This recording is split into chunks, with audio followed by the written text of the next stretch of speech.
Have you ever walked through your garden on a quiet spring morning, the dew still clinging to the leaves like tiny crystal beads, and wondered why some of your tomato plants stand tall and bursting with fruit, while others nearby look a bit wilted and lackluster, even though you watered and fed them the same way? It turns out there's a whole hidden world beneath your feet, making all the difference. Imagine that right under the soil surface, about 90% of the plants in your backyard are plugged into an incredible underground network, like a natural internet made of fungi. These aren't the mushrooms you see popping up after rain or anything spooky. No, these are the mycorrhizal fungi, silent partners that team up with plant roots to create something truly magical for the home gardener. As a fellow gardener sharing thoughts from the soil, I've spent seasons kneeling in the dirt, feeling the cool crumble between my fingers, and watching this secret system turn ordinary plots into thriving havens.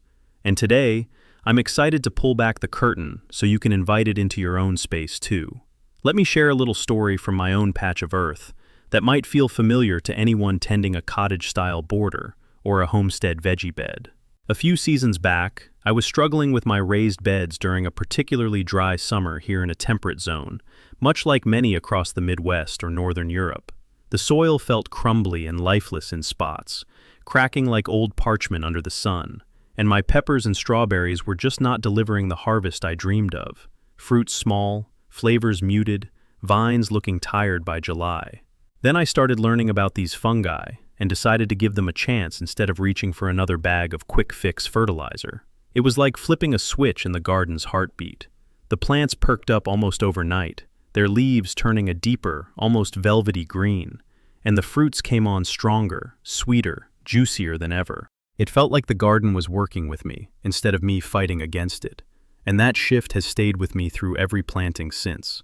That's the power we're talking about today, or rather, the power that's been there all along if we know how to nurture it with the gentle, organic touch that keeps our soil alive and buzzing with life. So, what exactly are these mycorrhizal fungi, and why do they feel like such a game changer for those of us who love sustainable growing without all the heavy lifting?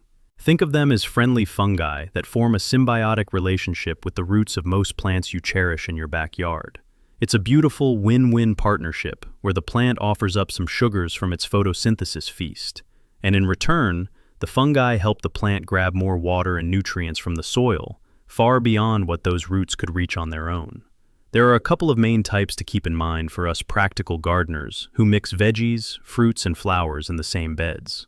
Ectomycorrhizal fungi wrap around the outside of the roots like a delicate white sheath, creating a protective hug that's especially handy for trees and shrubs, such as the apple saplings or oak edges you might have framing your plot in cooler European climates, or zone 5 through 7 spots in the States. Endomycorrhizal, or arbuscular types, actually slip inside the root cells themselves, building little exchange stations right where the action happens. And these are the ones most of your tomatoes, berries, peppers, and even roses rely on. Picture a plain root looking bare and limited, smooth like a thin string, compared to one wrapped or infiltrated with a snowy web of fine fungal threads. It suddenly becomes an extended superabsorber, reaching out like invisible fingers into every nook of your soil. In fact, most plants on our planet, around 80 to 90%, have this kind of connection naturally, a partnership that's been humming along for millions of years, long before we started tilling and mulching our backyard plots with love and care. This network is often called the Wood Wide Web, and for good reason. It turns your garden soil into a bustling underground communication and resource highway that connects everything in ways that feel almost alive with intention. The fungi send out thread-like structures called mycelium that can stretch for kilometers in just a small square meter of healthy, undisturbed earth, linking not just one plant to its fungal friends, but weaving different plants together into a community. Nutrients flow back and forth like shared meals. Water gets shuttled during those dry spells that hit hard in Mediterranean-inspired summers, or unpredictable Midwest heat waves. And even simple sugars get passed along to give weaker plants a boost. And get this, plants can send warning signals through this network too, chemical messages that travel faster than you might expect. If one of your fruit trees gets nibbled by aphids early in the season, it might quietly alert its neighbors so they can ramp up their natural defenses with a bit more toughness in their leaves. There's that famous example from wild forests of mother trees nurturing their seedlings via this system, sharing extra food and protection until the little ones are strong enough to stand on their own. And the same quiet magic happens right in our gardens. In a cozy cottage setup with climbing roses intertwined with berry canes, or a homestead orchard where young plum trees sit near established ones. This means your mature apple might be quietly helping the nearby bushes thrive during tough times, like late frosts in Zone 6 springs, or heavy clay soils that hold water too long in wet UK autumns.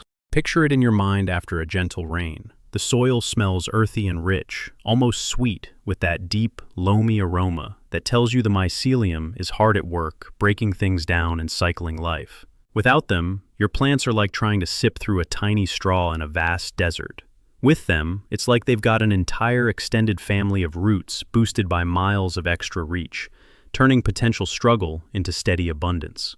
The benefits for your everyday gardening are truly remarkable and fit right into our shared love for biodiversity, soil health, and those small, satisfying wins that make homesteading feel so rewarding. First off, the absorption power is incredible. These fungi can increase a plant's ability to take up water and key minerals like phosphorus and nitrogen by 10 to 15 times or more, which means in drier spells common in many temperate zones across Europe or the rolling hills of the American heartland, your crops handle drought stress much better without you constantly hauling hoses or worrying about wilting. No more watching your zucchini leaves droop hopelessly by midday. Instead, they stay plump and productive right through those July heat domes. They also help with other stresses, cold snaps in early spring that catch tender transplants off guard, a bit of salinity if your coastal garden soil isn't perfect, and overall resilience that lets plants bounce back from wind or hail without missing a beat. I've seen it firsthand with my fruit trees. After encouraging the fungi, they sailed through a late frost with fewer setbacks, their branches heavy with blossoms that turned into a bountiful crop by fall. On the pest and disease front, it's like giving your plants a natural immune boost that works quietly in the background. Healthier roots lead to stronger whole plants that resist fungal diseases like powdery mildew, bacterial issues, and even some insects better because they grow with more vigor and balanced nutrition.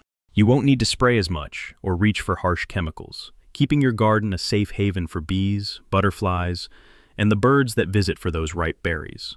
And here's a big one for the sustainable gardener who wants to cut costs and waste while building long-term soil fertility.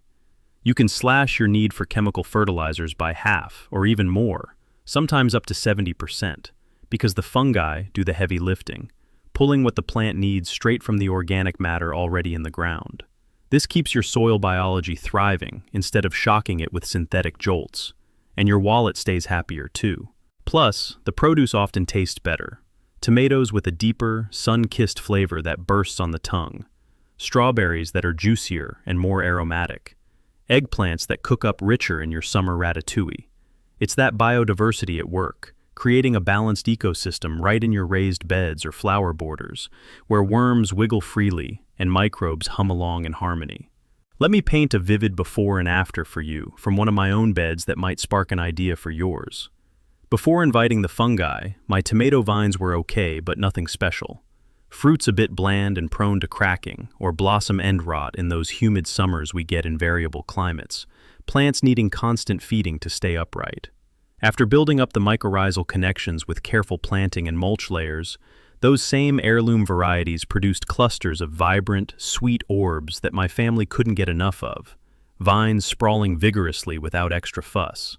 The soil stayed soft and alive, and I spent more time harvesting than troubleshooting. It's not overnight magic, but it feels close when you see the difference in a small urban plot, squeezed between houses, or a larger homestead garden with room for chickens scratching nearby.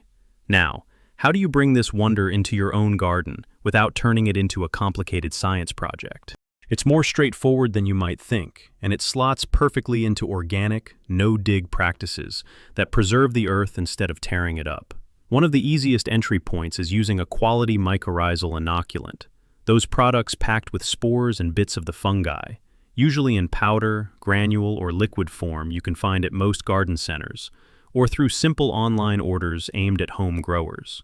When planting new seedlings or transplants, like your cherished spring tomatoes starting in pots, hot peppers for that spicy salsa harvest, or berry canes for fresh jams, sprinkle or mix a bit right into the planting hole or around the root ball, making sure the roots come into direct, gentle contact.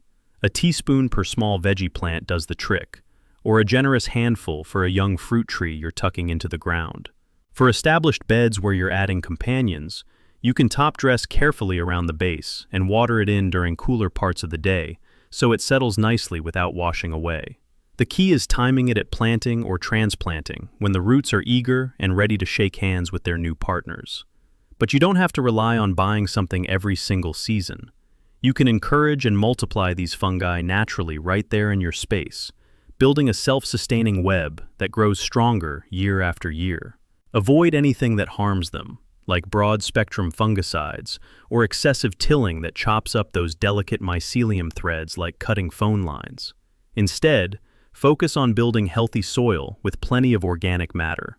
Compost from your kitchen scraps turned into black gold, leaf mold from autumn raking, or aged manure from local farms if you're lucky enough to have neighbors with animals. Plant cover crops, or companion plants that host these fungi well, such as clover for nitrogen fixing and ground cover, comfrey with its deep roots that mine minerals and share them, or even simple grasses and herbs that stay in place through the seasons.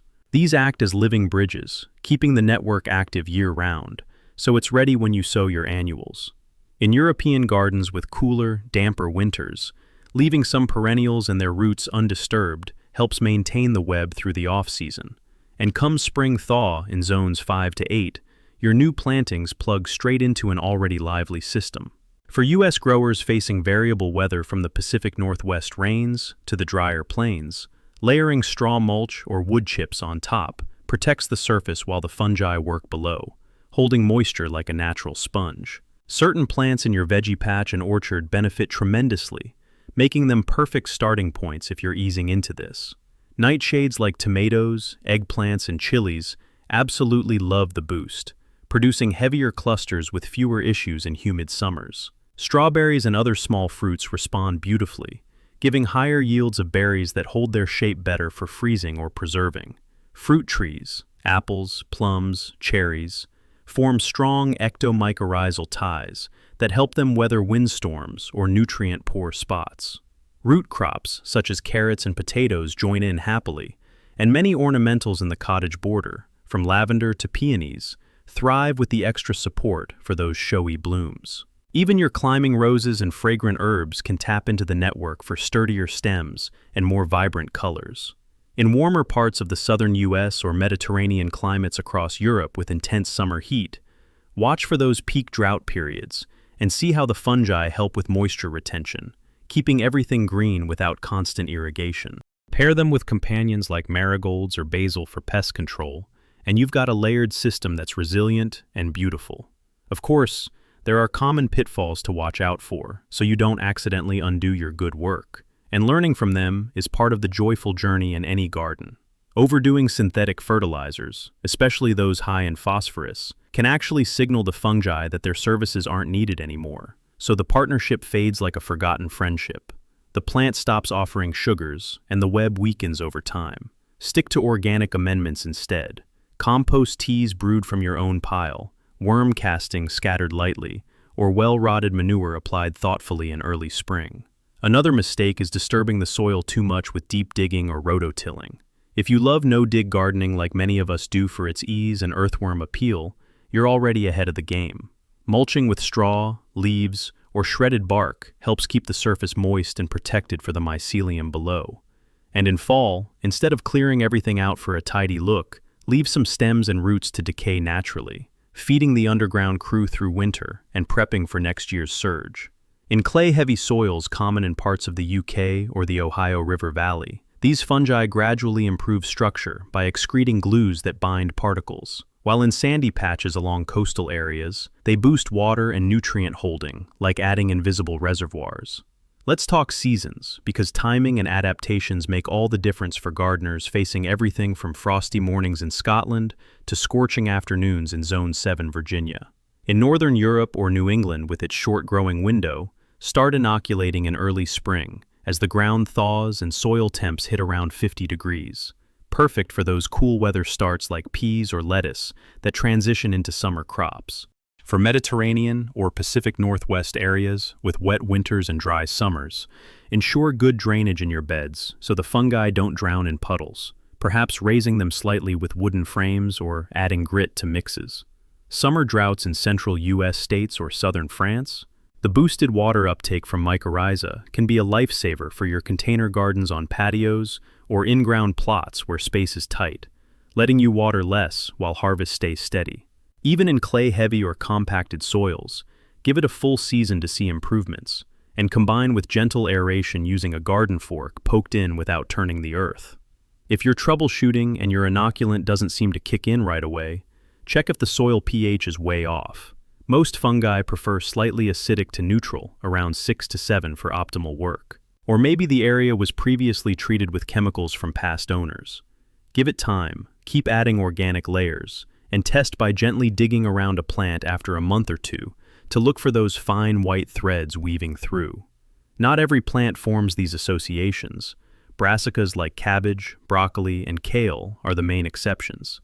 So pair them wisely with companions that do, such as beans or alliums, creating a balanced bed where everything supports the whole. Beyond the direct benefits to your harvests, fostering mycorrhizal fungi supports the bigger picture of biodiversity in your garden, turning it into a miniature ecosystem that feels alive and generous. It attracts more earthworms that aerate and enrich, beneficial microbes that break down matter, and even helps with carbon sequestration as the mycelium stores stuff deep down where it builds lasting fertility. Your little plot becomes part of a larger living system, more resilient to the climate quirks we're all facing these days. Sudden heat waves, erratic rains, or longer dry spells. Imagine harvesting armfuls of produce with less effort each week, knowing the soil is healthier for the next generation of plants, maybe even for your kids or grandkids who might take over the beds one day and discover the same wonders. I've experimented with combining this with other techniques too, like hugelkultur beds, where buried wood logs provide long-term food for the fungi while retaining moisture through droughts, or sheet mulching that layers cardboard, compost, and straw without any digging at all.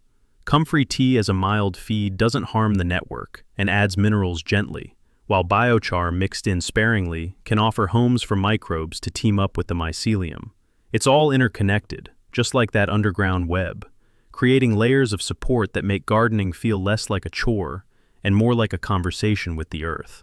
As the days lengthen into full summer and you plan your sowings or tend existing beds, think about giving these fungal friends a proper, heartfelt invitation this season. Start small if you're new to it. Maybe just one raised bed of mixed veggies, or a corner with fruit trees and flowers, so you can observe without overwhelm. Kneel down, feel the soil's texture change over weeks. Notice the differences in plant vigor and the subtle improvements in leaf color or fruit set as the network strengthens.